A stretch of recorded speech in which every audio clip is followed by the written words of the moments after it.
Alright, everyone, my name is Dominic Guinard. For those who were in the talk next door, it's yet another French speaker, so I'm sorry if my accent has some French roots. I'm the co-founder and one of the co-founders and the CTO of the company called Everything. And today I'll be talking about the Web of Things, the concept of the Web of Things, where all objects are connected. And I'll show you how actually Android is probably one of the best platforms to bootstrap that Web of Things. So, let's begin with some French. Nothing better than that in a Saturday morning. So, how many of you are actually familiar with the concept of the Internet of Things? Is that something that rings a bell? Okay. I have nothing to teach you then. Well, it's this concept, right? That's an article we wrote a couple of years ago for kids to explain them what the Internet of Things was about and how it would change our future, right? And I think the illustration was quite funny, actually. You have this guy waking up and his things are starting to talk to him, right? And they basically blame him for everything. So the clock is like, what? Like, you're waking up at 9, crazy. Fridge is complaining, the sink is saying, well, you can't just leave the stuff in me like that. So this idea that in the future, all things that are unconnected currently will be connected. Of course, these things already have electronics, but what the Internet of Things really focuses on is the connection between these things so that they can speak to each other and interact with you. Talking about everything, so we're in this space. We're currently a little startup with 13 people. We have development in Zürich, mainly. A few developers in Ukraine as well. And then our business development is located in London. And we are actually financially backed by Atomico Venture, which is the investment fund of Skype. The founder of Skype. And most interestingly, we're actually hiring, so if you like the presentation, like the Web of Things, like the Internet of Things, and you're a coder, then please talk to me.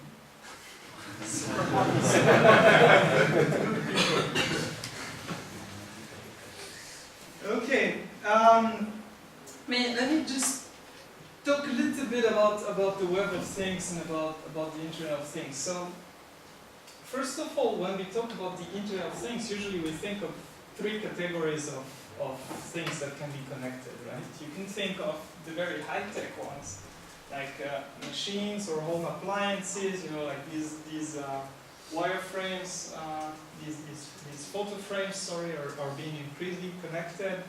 I don't know if you know the Navas tag, for instance. Does anybody have one? You have one? Yeah. Awesome. They don't sell it anymore, right? Yeah. It's pretty cool. So it's a bunny that reacts to several things. The ear rotating. Hmm?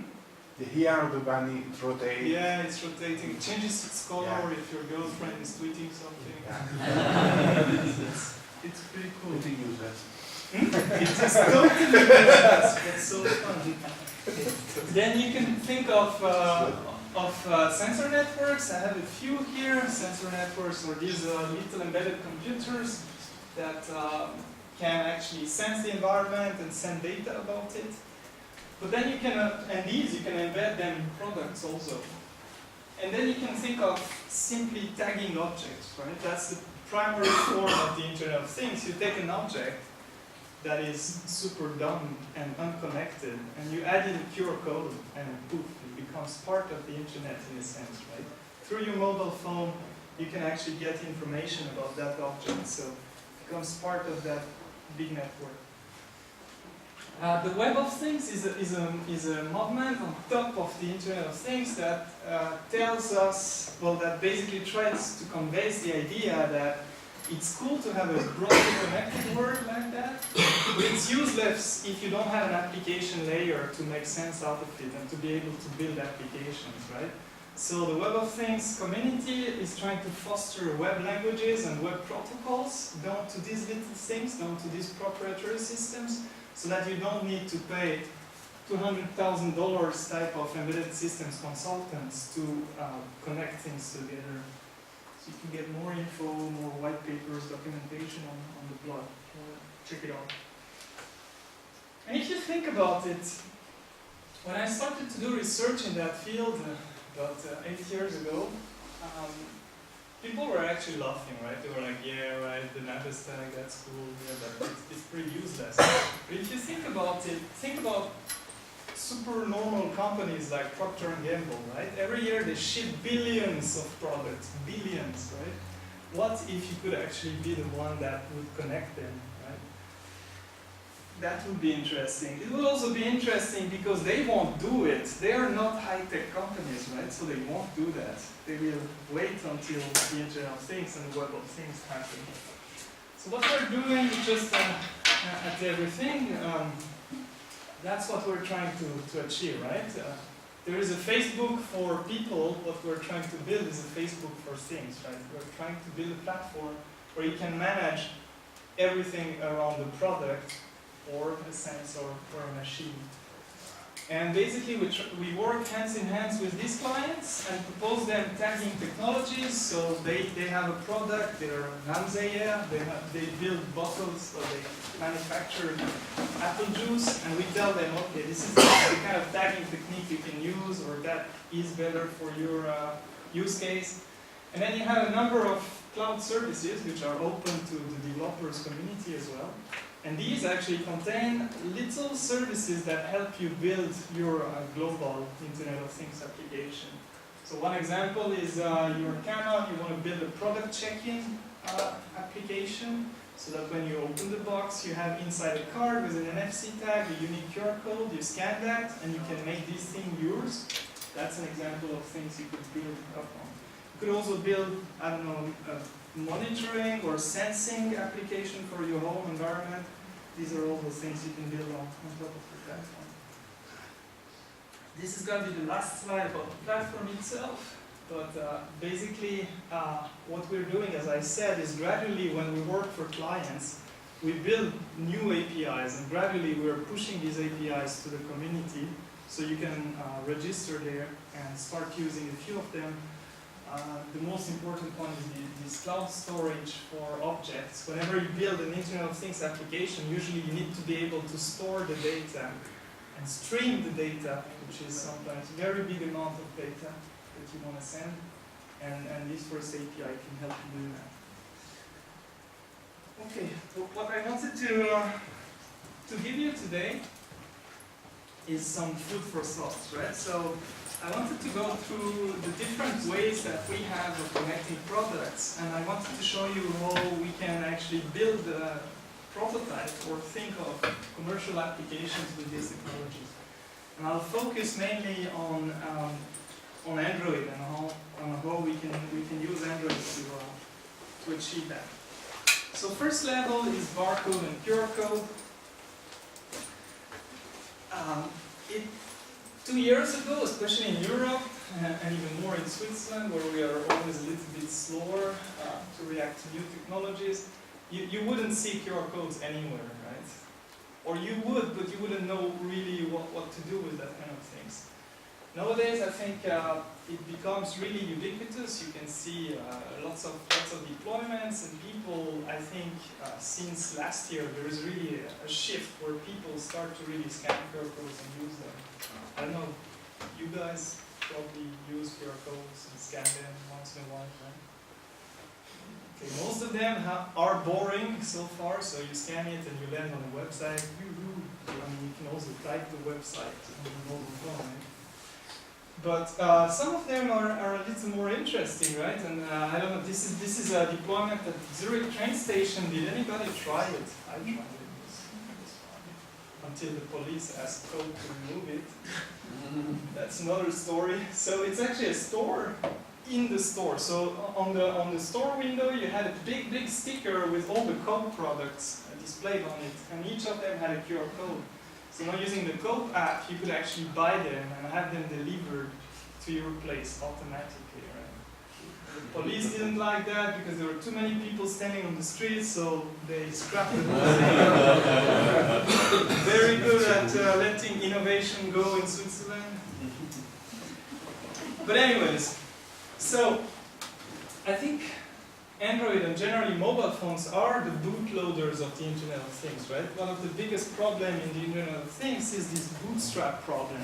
If you take a thing that doesn't per se connect to the Internet, how do you actually make that link happen? I think Android can be seen as a tricorder, right?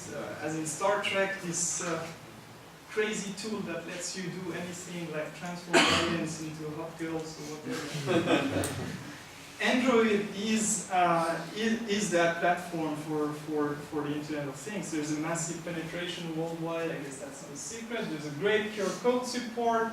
And while people are implementing a fifth row of icon on one platform, others are deploying cool technologies like NFC. Quoting anybody here? Maybe one day NFC will also arrive on the iPhone, but it's not there yet. iPhone 700 probably.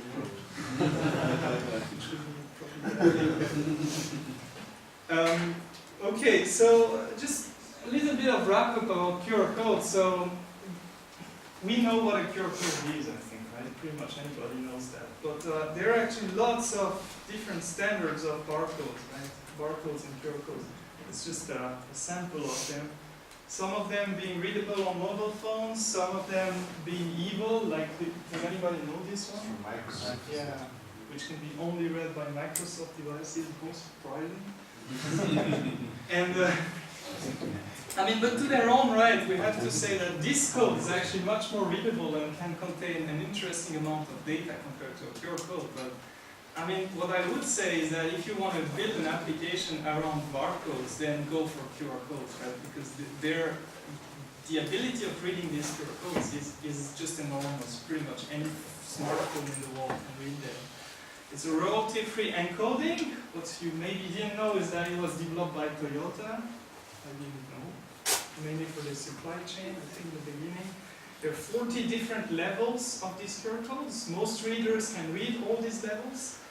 And there are also 4 types of error correction levels, which means what you can do is you can put things in the middle of the QR code and still be able to read it. Right? Of course, that wasn't the primary purpose of error correction, but that's a very nice misuse. And also, what's interesting is that the content is standardized. Well, that's pretty cool because it means you can encode a URL, you can encode a vCard or some other stuff, and make sure that any reader will know what to do with the content. I mean, there's one thing that I want to talk about when I talk about QR codes is that, as I said, most QR codes are currently boring, right? You scan it, you land on a website. Sometimes, if the company is smart enough, you land on a mobile website, which is already a better move. But actually, the approach I think we should take is that QR codes should start to be unique, right? And let me just talk about one deployment that we did in Brazil, where a manufacturer of whiskey bottles contacted us and said, "Hey, look, I want to do something cool for Father's Day. I want my bottles to have some digital identity." So we said, well, okay, let's say each bottle has a different QR code. So each of these QR codes actually correspond to one single bottle. And what we did is that we pushed that on 100,000 bottles in Brazil. And when you were scanning the QR code, you would actually land on a mobile app that was letting you do a personalized video that you could attach to your bottle. So you could tell your father, "Oh, remember the days we were drinking together?" Actually, I don't remember because I was drinking with you. Anyways. And then your father would scan it again and get that video with personalized content, poetry, and images of you. So just this simple idea that from a super generic QR code, let's try to make more interesting applications by doing QR codes that correspond to a single object. When you speak about QR codes in Android, there's one library that really comes out. It's the Zini library, Zebra Crossing library. I don't know how to pronounce it. Has anybody of you already used it? Okay. So used it as in developed with it? Yeah, you liked it? pretty straightforward, right? It's alright. Yeah. In terms of reading, it's pretty good. You should try red laser. You think red laser is better? Yeah? I have to say that. You have to say that. Okay. Because when I was in research, I was still not influenced by any market or any kind of stakeholders, and we did some research, and a colleague of mine actually was focused on that research, and he tested different QR code readers, and you can find the literature on the Web of Things blog. The red laser at that point wasn't amazing, but maybe since then it evolved. Which platform did you try? All of them, so you can see the study contained pretty much all of the platforms, so Symbian, iPhone, Android, some other even more obscure platforms, like Windows Mobile. This is recorded, right? So I'm never ever going to work for Microsoft. No, too bad. I burned my opportunity. Okay, so what's interesting about zebra crossing is that it's good, very good at scanning 1D and 2D barcodes, so all these ones and these ones, but not the specific industrial 2D barcode type. And it's supported on most Android devices, even the very, very old ones, and you can embed it in your app, or you can call it via intents, and I want to show you that just next. So let's have a little pet project for the next hour or so. And the project is Freeze Me. Actually, that project was triggered when I was talking to a guy from Findus, and he told me, hey, you know what would be cool? It would be very cool if each of our frozen product would have actually a tag that you could scan on your phone, NFC or QR code, and then the frozen product would talk to you, because what he was telling me is that people buy frozen lasagna, put it in the freezer, and leave it there for 7.5 years, right? It comes out, it's still okay, but it has additional mushrooms that it shouldn't have. And so he was telling me, look, it would be really cool if the frozen food could push information then to the user to tell him, hey, look, you have to eat me now.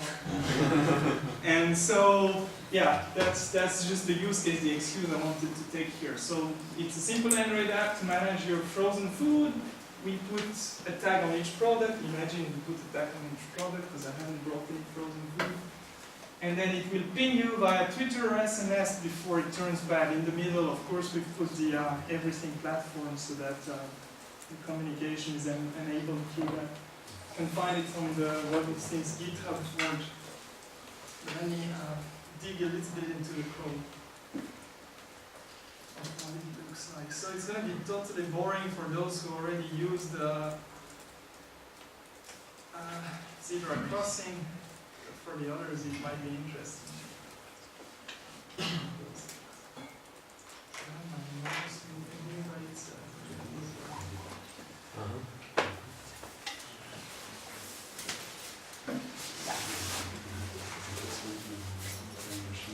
Okay. Show you what it looks like. So as we said, you have two ways of embedding barcode reading in your application. One is you take the jar of zebra crossing and you put it in your app, and that's how you do it.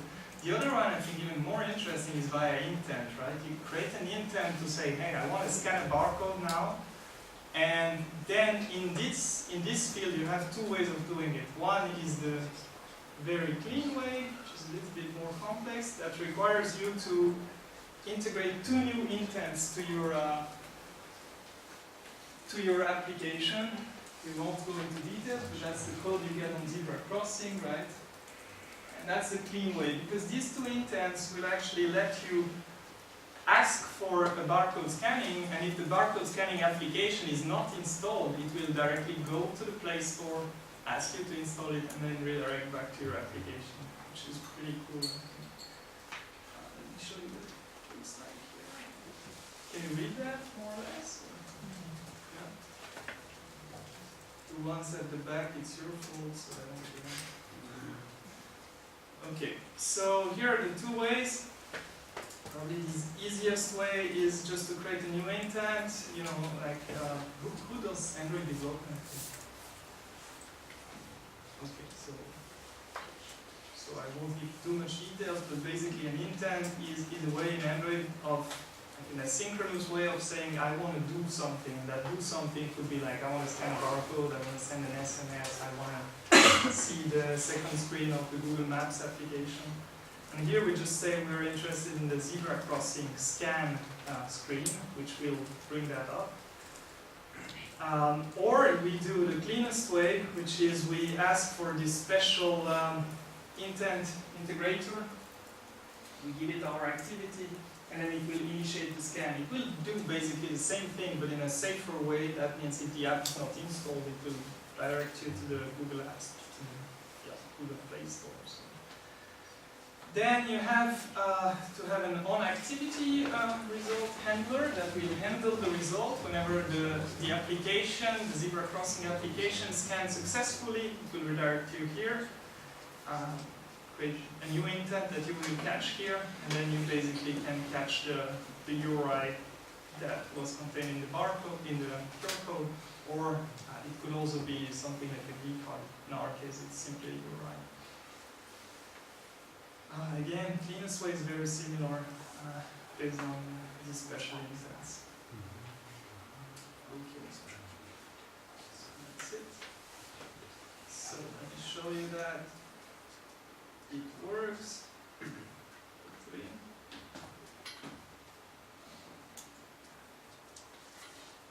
I prepare the QR code, and when I start the app, I should probably show you the app on the screen, but it's not great. It's interesting. So I scan a QR code button. When I click the button, it will directly start the scanner. The scanner will see the QR code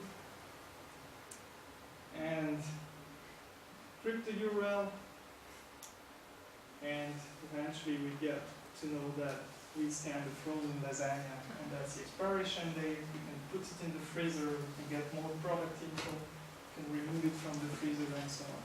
You know, it will tweet me in about 10 days to remind me that I need to eat that lasagna, which is a vegan lasagna because I'm vegetarian. Not that you care. Okay. All right. Is there any automatic way to read the expiration date on food? On food? Yeah, like a standard barcode for that. Unfortunately not, no, and that's rather sad. Right? Not yet. Not yet. So part of what we're trying to do at everything is to build also a big product metadata directory like that. It's not yet in the open API, but we have it internally and we plan on opening it at some point. But of course we don't have every product on Earth, right? But you can find some sources of data. Okay.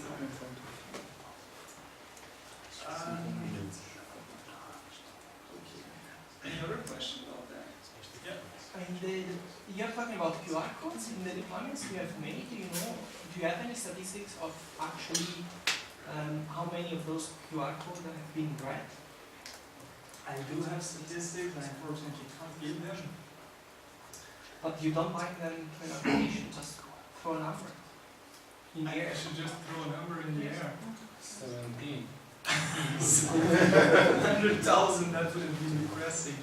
No, I mean, the exact numbers will be published soon on the Web of Things blog, on the Everything blog, so you'll see the stats of that particular campaign. There were quite a number of scans actually, so I don't want to say anything wrong, but it was around 15,000-20,000 scans. But not that many people actually then decided to fully create a video. So most people scanned it just to see what it was.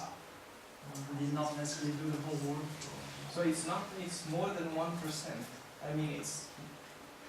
Again, I don't want to give you wrong numbers, but I think it was around 1%. So I might be mistaken with 20,000. So I don't exactly know. But you'll see that on the blog. We're preparing that. But overall, yeah, the 1% line, 1.5% line seems to be something pretty standard. 1% of the people who actually have the QR code in their hands will scan it. That seems to be a rule of thumb.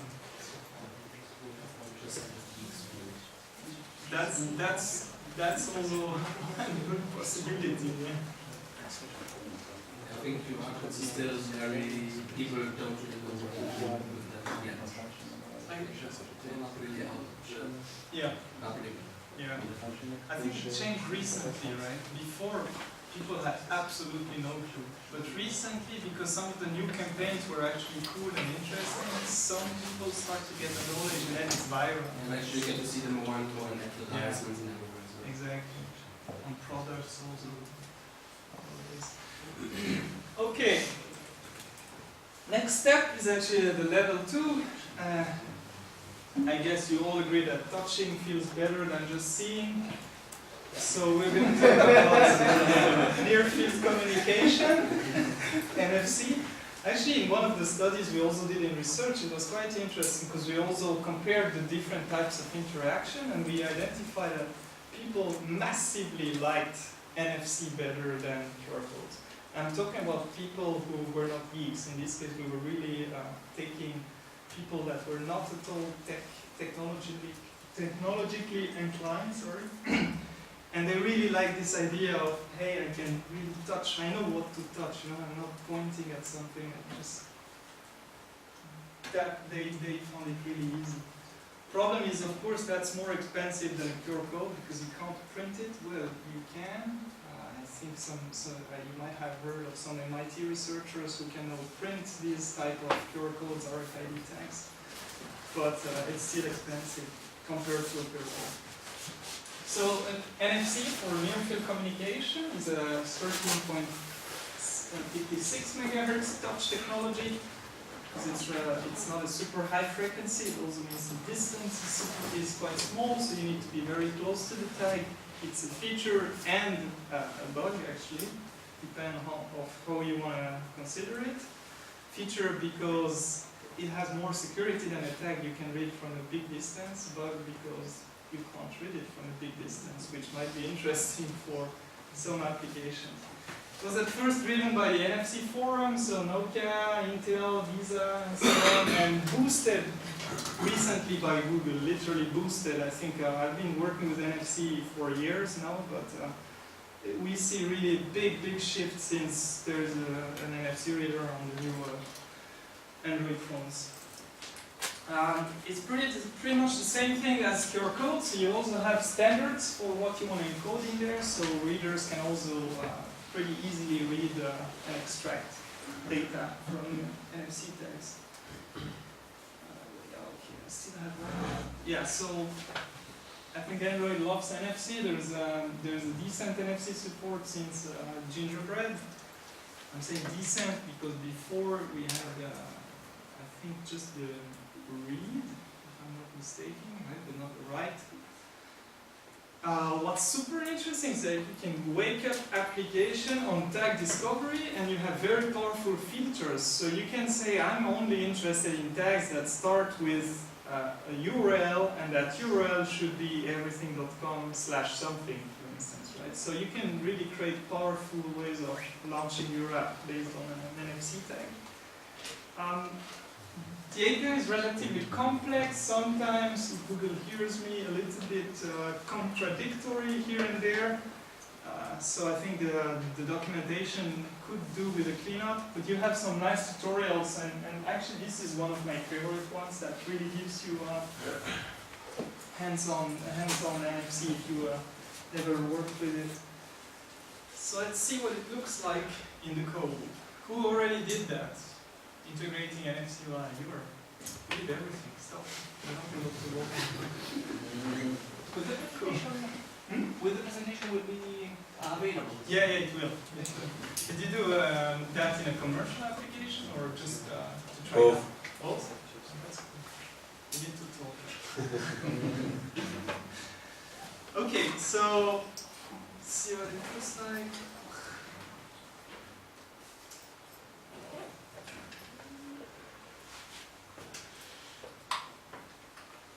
So we're again in our FreezeMe application. First step, we need actually to go in the Android manifest. And we need to say we're interested in reading NFC tags. Basically, you have several ways of reading NFC tags on Android. So either you do what is called an explicit read, so you're inside your app, the user presses a button, and then you start reading the NFC tag. Or, as I said before, you can actually wake up your application whenever a tag is seen that corresponds to a certain criteria. And that's what you see. So the first one is actually in-app. In-app. That's all you have to say. Whereas the second one is actually when you have an intent filter and you say that you're interested only in d.tm.gg, that's the URL shortening of everything. And whenever you see a tag like that, you will wake up the application. Then in terms of what it looks like in the application,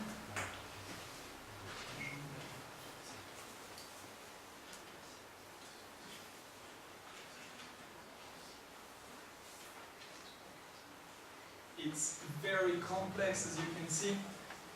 It took me days to code that. So basically, you get an intent, and this intent, if your tag contains a URL, basically all you have to do is to extract the URI it contains, and then you can do something with it and go on.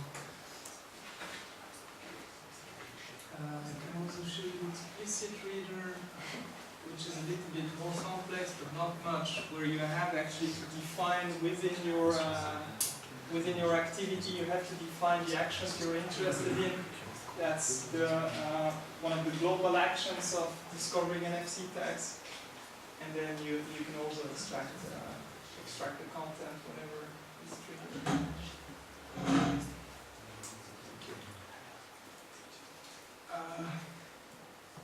Yeah, again, I can show you. So of course, I turned my badge into a lasagna. First thing I did this morning. Something should happen. Okay, yeah. You see the app is brought up directly with the lasagna information. It gets the lasagna information from the everything product API. So it takes just a little while. So again, not too complex. Any question on that? Is NFC between two devices ever? So it's more difficult to send rewards? You mean this Beam, Android Beam?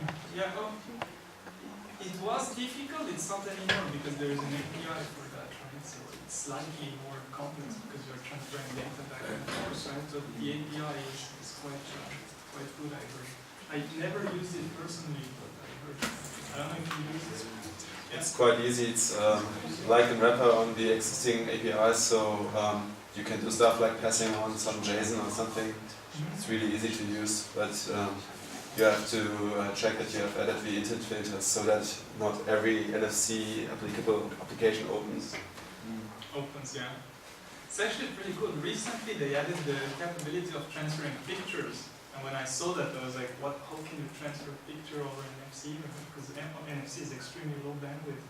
So what it does, I don't know if you tried it, but it will bring up Bluetooth and use NFC to establish a Bluetooth connection, an automated Bluetooth connection. So it's a bootstrap of Bluetooth.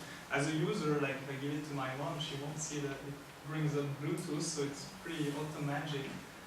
But I thought it was pretty smart and cool. Okay, the level 3 I wanted to talk about comes more from an industrial background, but it's also interesting, I think, to look at it. It's the pure RFID, right? So this time we're not touching, we're again reading from a distance, but from a very big distance, or from a bigger distance. I don't know if you guys know about the electronic product code. Is that something you heard about? Eventually. I can teach you something. So it's kind of normal because it comes more from the supply chain. It's not directly available to end consumers, maybe unfortunately. So that's, for instance, an EPC tag. So it's a tag containing a 96-bit worldwide unique product identifier. So it's meant to identify really one product, like this one bottle, within the supply chain. And if you want to buy these numbers, you actually need to talk to GS1. Quite an interesting business, selling numbers. I think I would have loved to invent that business. And you could write an EPC number into an NFC tag. No, the problem is that EPC consortium is here, NFC consortium is here, right? It's basically companies that don't really like to talk to each other, and the result is that we didn't see NFC tags with EPC enablement so far. Maybe it's going to happen one day, but it's not the case right now. But you could still write one of these numbers into an NFC tag if you want to be worldwide identifiable. What's interesting is that the EPC Gen 2 type of tags can be read from a distance, right? So you can read it from several meters. And when I was still in research, together with Nokia, we developed a mobile phone that was able to read these tags also from a Nokia mobile phone, right? And you could read it up to about a meter, which was interesting. We developed an app that was called EPC Find, that whenever something was stolen, we were using the grid of these mobile phones to tell you where it was last seen, right? People had this phone in their pocket and it was registering the objects around you. Obviously, absolutely no privacy concern there. But at least it worked, yeah. In the EPC world, you have a number of standards, and these standards actually are supposed to standardize every step in the supply chain up to the retailer, but not afterwards, right? Which is rather sad. So the idea is that your products get one of these tags through the supply chain, and then whenever you buy it, this tag will be destroyed or disposed. It could be interesting, yeah, I see thumbs up. I mean, there are obvious reasons why you would do that. But it could still be interesting to use these tags for applications out of the supply chain. Interestingly enough, also this type of tags is the tags you have in Swiss passports. Reading from a distance, passport, privacy, I'll let you make up your mind. In labs, these tags have been read up to 100 meters by the way. So scary stuff. But don't you need some special key to decrypt stuff? Yeah, they are encrypted. The passport tags are encrypted. But you know, encryption on that type of computer is not necessarily the strongest, right? So you can do different attacks. There are lots of nice books about that, like just by spying the communication between the reader and the tag, you can start to guess quite a number of things. There is one open source implementation of that whole EPC stack that you might want to check out if you're interested. It's called FOSTrack. What we did is we added on top of FOSTrack an EPC web adapter that lets you query this data directly from the web and directly from REST. That means any product that is tagged with such a tag can be then read from a web application, and you can use it to build cool applications. So let me just show you a little demo of one app that we built, just as it's a demonstrator, right? It's absolutely not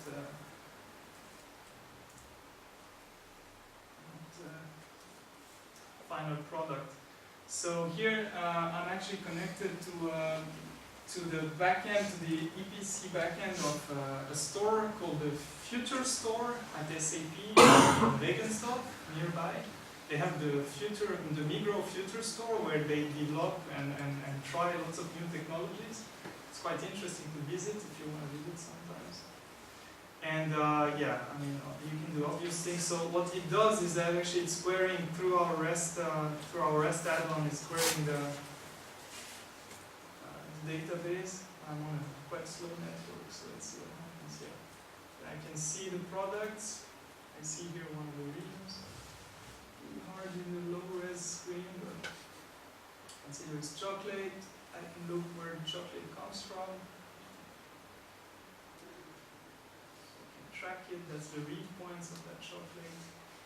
It comes from Switzerland, and books, and so on. And then you have several widgets, like if you want to know what people think about this chocolate right now. On Twitter, people do tweet about chocolate quite a lot. Yeah, of course it's pretty slow. So.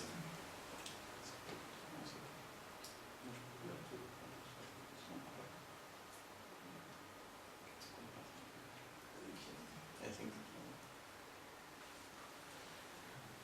Right, yeah, that was just an explanation of the demonstration because it wasn't working at all. The one interesting feature is also because we brought these things to the web, you can also, integrate them to simple technologies like an RSS feed or an Atom feed, right? And if you're a product manager, you can in one click add to your Firefox or Chrome a feed of actually the products you're managing, right? So that you know when the products are moving from shipping to the actual customer and so on. And you can do that within a few clicks, which was interesting. Okay, last but not least, let's talk about embedded devices. Yeah? Very quick question. Could you share with us roughly the prices of NFC tags and this kind of EPC? NFC tags are still quite expensive, but it's artificial. It's kept artificially high just because they can do it, right? In terms of technology, they're not fundamentally different, right? So they should be about the same price, but EPC tags are much cheaper already. So you can have a tag, an EPC tag, if you buy a decent quantity for about 5 cents. If you buy a really decent quantity, like if you're a Walmart or MediaMart, you can probably get them down to 1 cent. Whereas NFC tags right now cost, and if you buy them, they will cost you 1-2 francs. Depending on the tags, because there are lots of sorts. If you're a big corp, I guess it's a couple of cents, but more. It's probably about 10 cents or something around that, right? But, yeah. And aside from a technological standpoint, aside from this difference of the possibility of reading by touch or reading by distance, what are the main differences? What you can do with an EPC that you cannot do with an NFC? You mentioned the quantity of information that you can store inside, but is there something else?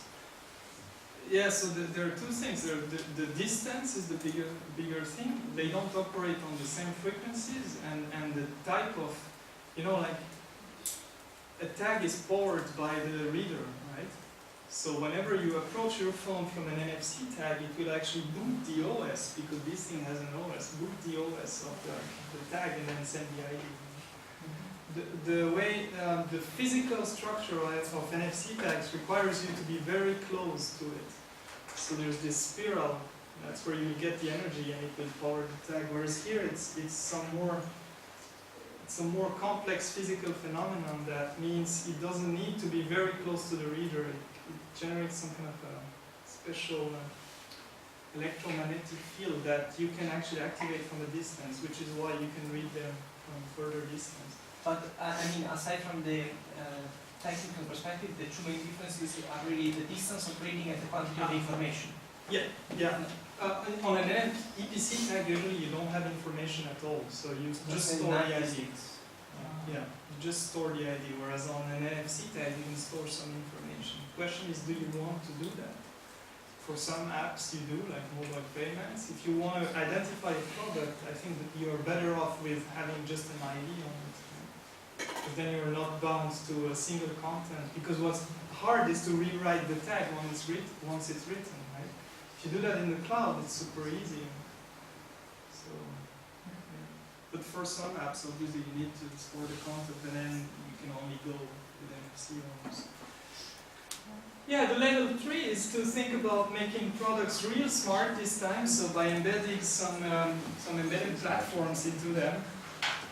I don't know know if you know this internet fridge, which is the emblem of that field of embedded electronics, especially in the Internet of Things. So the idea of a connected fridge. So, for instance, we are partnering and working with ARM. I guess everybody's pretty much aware of what ARM does, right? Like the CPUs of every smartphone in the world.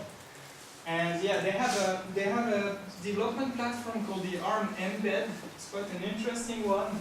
We were recently hacking a coffee machine so that we could in the office actually command the coffee machine through REST. That's what we really love at everything.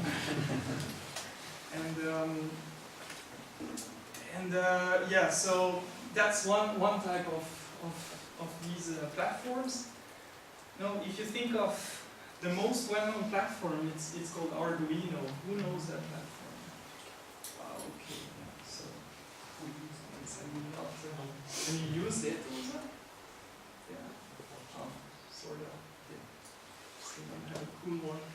So I brought some of them. These are the very basic ones. Arduinos are interesting because they have a lot of shields. Shields are just things that you stack on top of an Arduino and it does something new, right? So this one transforms your Arduino into an Ethernet Arduino. More interesting, this one transforms your Arduino into an Arduino that can communicate with Android directly, and so on. So you have different of these shields. There are also quite interesting alternatives. One that I really love is the OpenPicus, which is a very small platform like that, but it has Wi-Fi out of the box, low power Wi-Fi. That means you can directly connect it to the web. Sunspots, today called Oracle spots, are like the Rolls-Royce of embedded platforms, quite expensive, but you can program them in Java fully. And again, Android is actually quite an interesting platform for that because they decided that, you know, actually the first board that you could use to talk to a mobile phone was this one, right? You could use it to talk to an Android phone, but it was a hack. I'll talk about it later on. It was actually using the Android debug bridge to communicate with the Android device.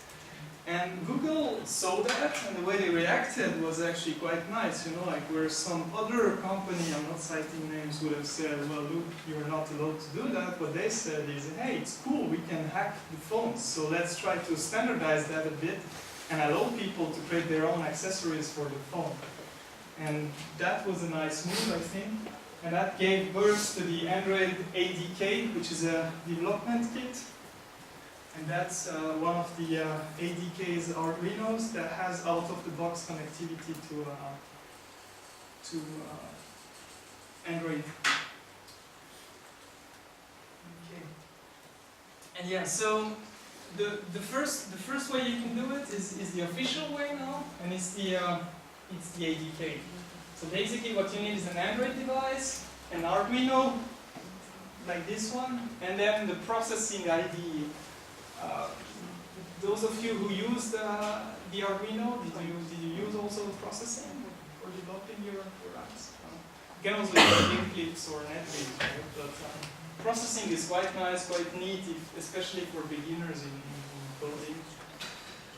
And actually, there's an ADK support in Android 2.3.4 with special kernel, so better checking if your mobile device really has support. And then from the Android tablets 3.1, you have also support for the ADK. And you have several devices that several embedded devices that can speak the ADK. One of them is the Arduino Mega, the one I have right here.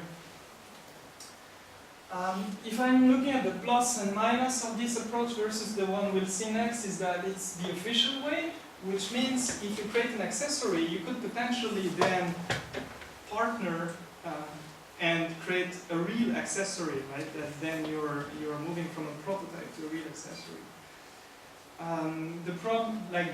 The downside is that ADK compatible hardware is more expensive than the second idea I'll present you. Both the phones are more expensive because you need recent phones, and the Arduinos are also more expensive. It's also a little bit more complex than the ADB version that we'll see next. Oh, should I? Okay. Tell me, let's go, so let's go. Thomas, you stole my cable. Thomas is the lead, the infrastructure lead of everything. Say hi, Thomas. Hello. Stole my charging cables. Yeah. Okay. So we go into processing, and we're going to build a Hello ADK application. So that's the application we put on the device. What's interesting to see about it, I won't go too much into the details, but is that you need to declare the Android accessory that you're building, and it needs to have a manufacturer, a model, a description, and a version. And all these fields will actually be used to identify which app you should bring up whenever you connect your device. So it's pretty cool. You're going to connect the device, and Android will know, okay, that's the app I need to launch for this device. But it will only work if you have exactly the same description there, which is like usually the beginner's bug when you work with the ADK. You just have like some different stuff and nothing happens there. Basically pretty simple. So we are here, what we're going to do is a very complex application that turns on an LED, it turns it off then. So we initialize the pins of the pin where the LED is going to be connected to. That's traditional Arduino kind of stuff. And then we tell that we want to power on the accessory. An Arduino code is always structured into a setup, which you can see as a constructor if you do Java. And then there's a loop, which is the constant eval loop that goes on once it was initialized. And there, yeah, what we're doing is we're basically getting the message from the Arduino accessory, and if it's a 1, we will turn on the light. If it's a 0, we will turn off the light. Now, what we also need to do is to create an Android application. And there you have a number of examples on the web for doing that. I'll also publish this one to GitHub, because unfortunately there were some bugs between this thing and the newest Arduino Android SDK, which meant I couldn't make it work. I had to change something in the driver itself. So I'll publish that in GitHub if you want to try it. So that's basically what the activity looks like. I'll just show you again the key is the manifest. In the manifest we are saying that we're interested by a new intent, and this intent is actually when an accessory is attached. And we have an accessory filter which tells us what accessory we're interested in.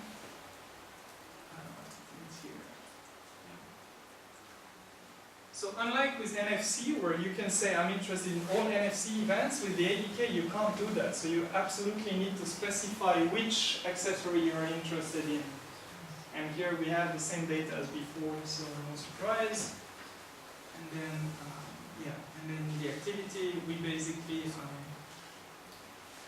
start the communication. I'm not going into too much details again, but basically we are then sending over the wire towards the end.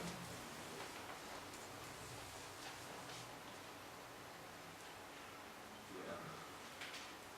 You have to help me. I can't find the actual place where we send the data again.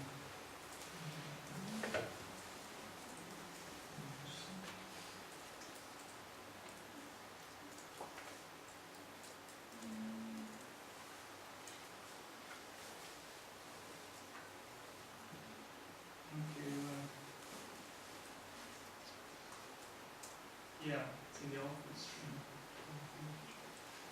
So we're sending the data. And here we are actually sending the bytes that will then be catched by the Arduino on the other side. So let me just show you what it looks like. The most amazing application ever. Which one is the ground of an LED? Longest, shortest? I keep forgetting, so you have to help me. But if you look inside this small one, sure. Yeah, it's the small one, right? Ground is the small one. Okay, so it's connected. I just need to power it. And of course attach a battery to it also. Takes a 9-volt battery.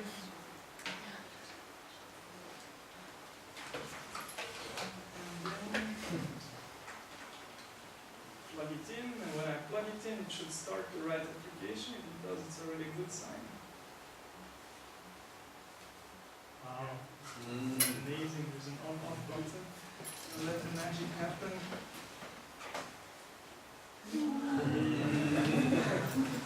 That's to turn on an LED, turn it on and off. I'm happy to be here with all these geeks because when I showed that my girlfriend, she's like, So and that's what you did when I was watching 200 episodes of Gossip Girls. Okay. Alright, so last but not least, I just have a few minutes left. I want to talk to you about one of my pet projects in that field. And I made it with the ADB. So the ADB, as I mentioned before, is a mixed use of the Android debug system. And you can buy cheap shields like that one for less than $20. And they actually connect, so you, as I said, you stack them on top of an Arduino. And they use the Android debug bridge to communicate data, and they communicate basically like we saw it for the ADK before. You have lots of these shields that you can buy, and actually recently these shields were also made compatible with the ADK, so actually a good hint if you want to spare some bucks is to buy this instead of a full directly enabled Arduino. Directly Android-enabled Arduino. So, for me, the advantage is that they are lower cost. They work with many Arduinos, and they work with Android 1.5. So, you can work with old devices also. And the new ones are also ADK compatible. Obviously, the problems are the lack of support, and it's only for hobby prototypes. Unlike my very commercial dev application.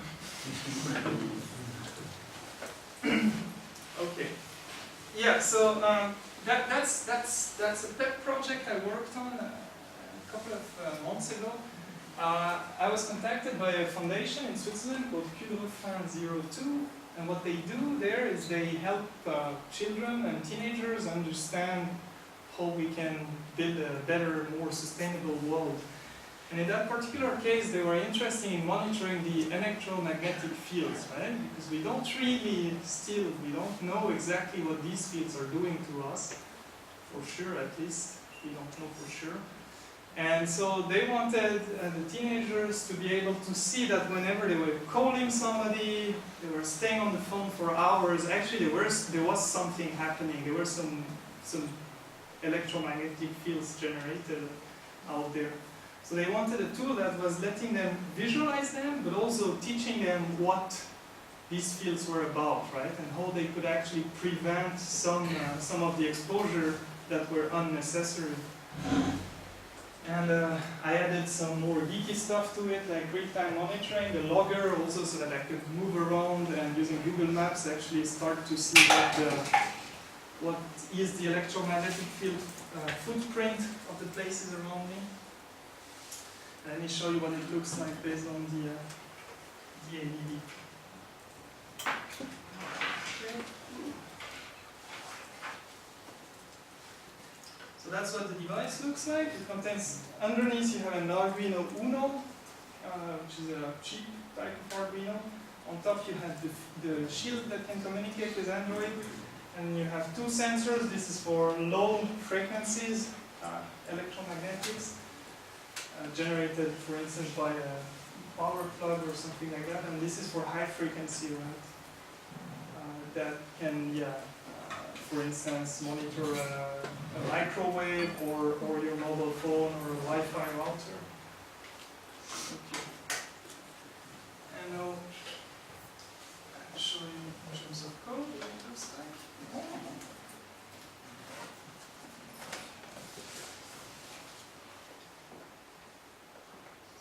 So this is the full sketch, Arduino sketch of the application. But basically it's pretty similar to the way you would do it with the ADK.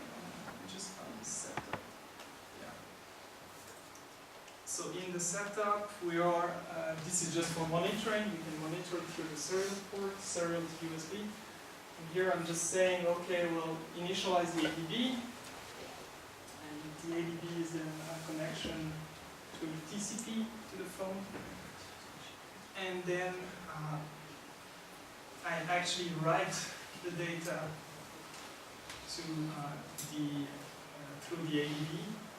And whenever I'm at the end of the loop, I need also to call the ADB to see if I receive any information from the phone, because the phone will also be able to tell the Android, the Arduino application, it will be able to tell it several comments like start sensing or change the antenna that you're currently using and things like that. Then in terms of Java code, the application is open source also if you want to see it in more details.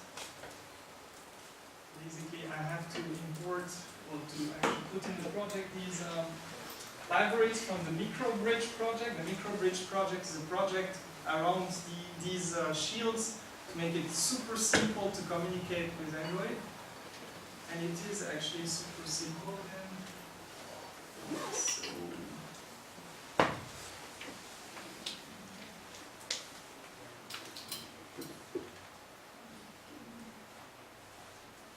absolutely not which class is in charge of that. So just doing that.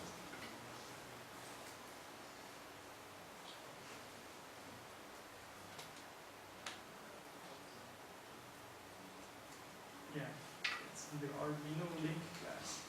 And then all you need to do is basically you create a new server, you start the server, you have an onReceive method, and you add through a listener, you get the data in the forms of arrays of bytes, and you can also send something again as bytes to the Arduino.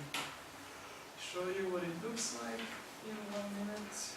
I'll be finished. Okay, so I need to connect it here. This is just to power the Arduino because I forgot the batteries.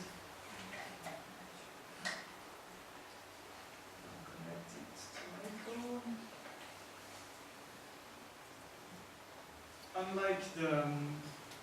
Unlike the ADK, we see that my phone doesn't bring up the application, it just tells me that it's connected with the ADB, so that it's in debug mode. Launch the application myself.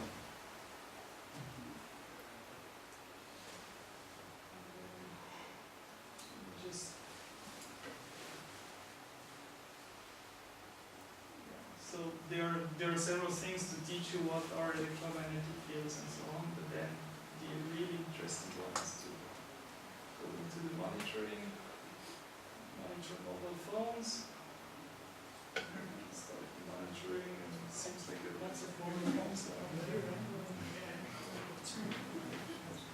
Approaching the Wi-Fi router, it's increasing quite a lot, and I can do the same thing with the lower frequencies. So lower frequencies, if you go close to a power socket, you'll directly see it. Okay.